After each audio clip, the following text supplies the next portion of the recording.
Magandang araw mga kapamilya, mga kapuso at mga kapatid. So ngayong araw po ay ating ipapakita sa inyo at ating isa-solve yung issue natin sa mga battery natin sa ating mga iPhone. Okay, ngayon nga po kapapasok pa lang ng ating 17.0 na version ng ating iOS kung saan ay takot na takot lahat na mag-update ng kanilang iPhone. So, yung sa akin naman, updated na. Ayan. So, medyo mahina pa yung internet ko. I'm going to open my internet first. Ayan. So, ipapakita ko yung software ko sa inyo. Okay, so, currently I am 17.01. Ayan, pero may papasok na 17.0 to, hindi ko pa in-update. Pero, kasi nga sabi nila, natakot sila na mag-update. That is why I updated mine. Ayan, kasi nga, wala akong problema so far from the updating, no? Okay, so karamihan sa ating mga iPhone, ito, marami tayong tutorial na nakikita in the YouTube kung paano ba daw ayusin yung ating battery drain issue, yung overheating. Naku po, ang dami ko nang nagawa sa iPhone ko. So far naman, ang pinakamabisa doon, yung tinatawag nating dark mode. Yun yung pinakamabisa. Then I didn't optimize my battery charging. Kagaya ng sinabi nila na we need to turn on the optimize. But then in my case, hindi ko siya ginilaw. Okay? So, hindi ko ginalaw lahat. But the background refresh, yon I turned it off. Kagaya ng sinabi doon sa YouTube, ng mga tutorial ng mga foreigner, di ba? So, I follow all of that. But then, still po, no? Lalong-lalo na, no? Na nag-o-open tayo ng mga games, talagang umiinit at napakadaling malulobat po yung ating mga iPhone. So ngayon guys, tuturuan ko kayo kung ano yung pinaka-tips, no? Pinaka-list na pwede natin gagawin. Kasi nga, ang dami ko ng tutorial na nakikita. But then, before I have my iPhone 12, kaya binenta ko siya kasi nga napakadaling malubat. I charge it at 6 a.m. in the morning. Then, pagdating po ng 12 to 1, ayun, papunta na ng 20% yung battery ko, which is very, very bad. At saka sabi ko, in the price range na binili ko siya, sana binili ko na lang ng mga Android. Ayan. Kaya yon bininta ko siya at nag-shift ako to Android. Yung transition from the iPhone going to Android ay napakahirap, no? So napakahirap for us kasi nga iba yung refresh rate na meron tayo sa iPhone. Hindi kagaya tingnan natin. 'Di ba 'yan? Kung nakikita mo napakabilis ng refresh rate na meron tayo. Okay? So, ipakikita ko sa inyo ngayon kung ano yung aking battery health. So I charged my phone at 9:17 in the morning. At the time natin ngayon is 8:12. My battery, yung battery ko ay nasa almost 50% to 48%. 48 to 50% pa rin. Yun. So titingnan nyo yan guys. Ang dami kong na-turn off background. Kaya ang konti lang yung nag-consume ng aking battery. Yan. So kung nakita yung last charge ko, ayan.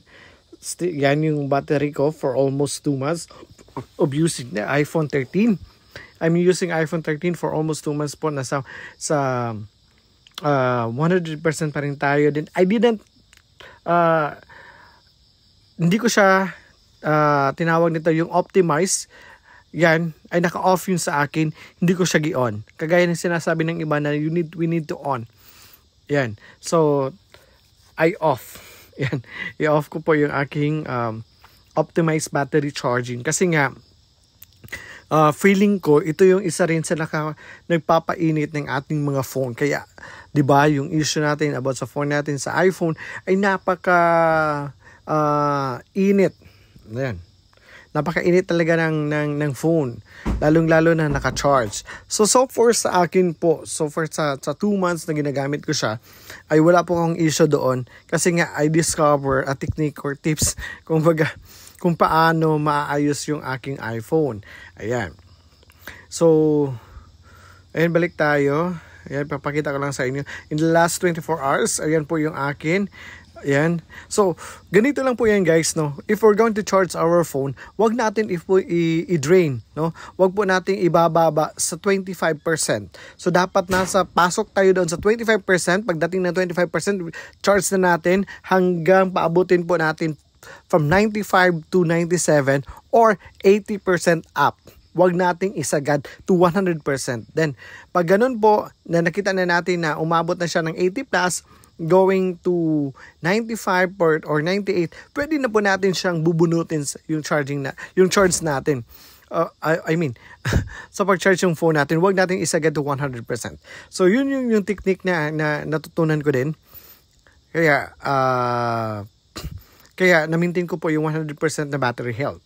Okay? So, ito, meron na ayan. So, ipakita lang natin yung mga apps na meron ako. Yan yung mga apps na meron ako. Super dami talaga ng apps na ginamit ko. Ayan, di ba? Kasi nga, yung lahat ng apps na meron ako dyan, ginagamit ko yan in my daily drives. Ayan, kasi sabi nila, napakahirap doon ng iPhone kasi binibili lahat no, not at all. Diba? Hindi lahat. Okay? Unless you're going to subscribe. Pero ako, ayoko mag-subscribe sa mga ganon. Okay? Try to look at the YouTube. Ang daming mga tutorial doon kung paano talaga masisave natin yung battery natin at saka hindi tayo madidrain. Kasi nga, ang dami. Actually guys, alam nyo, kaya nagdi-drain yung ating mga phone, it's because of those application that we have, that we installed in our phone. Kaya nagkakaroon nagkaroon ng problema. So ngayon, ito, meron lang tayong titingnan konti sa phone na ito. Ayan. We're going to, then reduce motion guys, you need to turn off that one. You need to turn off the reduce motion. Kasi nga, ito yung paggagamit tayo ng maraming motion, maraming effects sa ating iPhone, ay talagang nagkukonsume po yun ng malaking baterya. Yun, isa din yun sa nagpapainit ng ating phone, lalong-lalo na ng ating mga ulo. Di ba guys? Okay. Isa pa, no? Sa iPhone, so far, let me see. Wait guys ha. Kasi parang nababuffer tayo doon sa mga sinasabi natin. Ang dami ko ng pasensya na kayo guys kasi nga gusto ko lang talagang ipaalam sa inyo kung ano talaga yung mga problema natin. Okay, here na tayo dito sa mga widgets guys. Ito talaga yung isa sa pinaka problema, isa sa nagpapa-drain ng ating mga iPhone po. Itong mga widgets na meron tayo. Ayan, if we see that, lahat po yan, kung nandito tayo sa screen natin ng ganito, yung widgets na meron yan yung gumagalaw, yun po yung malaking, yan po yung nagpapainit sa phone natin. That is why we need to remove that. Okay? Lahat ng widgets na meron tayong dito, i-delete natin yan, i-remove natin yan isa-isa. Dahil yan po ang kumakain ng malaking battery. Yan po yung pinakasikreto natin. Yung mga widgets po, tatanggalin natin yung mga widgets. Dahil po yung mga widgets na yan, hindi po natin alam, yun po yung nagkukonsume ng malaking bahagi po ng ating baterya. Okay, you can see here na tayo sa home natin. Without knowing guys, kung hindi natin na-remove yung mga widgets na yon, so sa akala lang natin, yung mga widgets na yon ay walang kinalalaman. Meron po. Dahil yon po ang nagkukonsume talaga ng malaking portion ng ating mga baterya. Okay? If you do already the turning off lahat ng nasa YouTube na pinapakita ng mga foreigner na vlogger, yun po susundin natin. Pero hindi po nila sinabi doon, 'di ba? Hindi po nila sinabi doon yung mga widgets, about the widgets. Instead, they are parang sinasabi nila na nagagamitin natin yung mga widgets na yon, 'di ba? Pero hindi nila sinabi na we need to remove all the widgets. Kasi for me, not necessary talaga yung mga widgets ay gamit na gamit in my case, hindi ko siya nagagamit masyado. That is why I turned it off, all the widgets, at doon ko napansin na napakakunat na ng aking baterya. Okay? So from charging time ko mula ng 6 a.m. in the morning going to my homework, to my working station, noon gumagamit ako ng iPhone 12 hanggang 2 o'clock lang, pero ngayon umaabot na ako ng ng 10 in the evening, from the 6 in the morning going to 10 in the evening po, nasa 30 to 40% pa po yung baterya ko, at hindi pa ito nalulubat. Okay? So, ayan guys, ang daming mga tutorial meron tayo dito sa YouTube. Ayan, or in the YouTube. Kailangan natin yan, we need to follow that. Okay? We can follow that. Okay? We can follow all of that. Lalong-lalo na, please turn on your phone to the dark mode. Then, doon din sa ating mga true tone, turn off your true tone. Ayan, i-off natin yung mga true tones natin guys. At saka talagang isa sa nakakatulong talaga is the widgets. Turn off all the widgets guys. Ayan. So ayan lang guys, at papakita ko sa inyong lahat anong meron dito sa phone ko, which is my phone is iPhone 13. Ayan. Kasi ang daming natatakot. Kaya ang daming natatakot guys. So sorry talaga. Kasi I'm not into editing. And I really don't know how to edit. Kaya ito yung ginagawa ko. Screen recording lang. Ayun. Kasi ang daming natatakot na mag-update ng kanilang iOS, no? Takot na takot sila kasi daw baka magkaroon ng error. So dahil sa battery, yun talagang nila, yung talaga yung concern nila. Pero for me, no, it's not my concern. It's not a concern for me, or it's not a problem. Despite of that, I challenge myself na i-update ito, no? Para malalaman ko kung totoo nga ba na mayroong drain issue. So far po in my 17.0.1,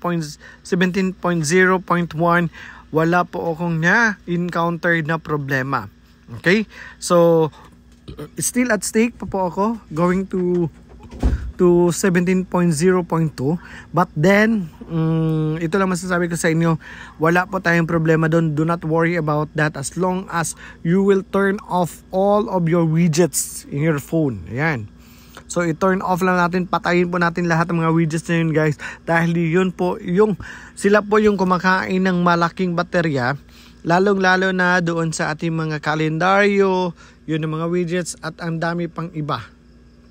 No? Okay? So, yun lang muna guys for now. At maraming salamat po sa pag-watch. Ayan. Maraming salamat po sa panunood ng aking video, and hope you will share, like, and subscribe in my channel and whatever pa guys, di ba? So, yun. Maraming salamat, and please subscribe. Malaking tulong na po yung mga subscription niyo yun. Ayan. Thank you so much, and magandang gabi po sa ating lahat.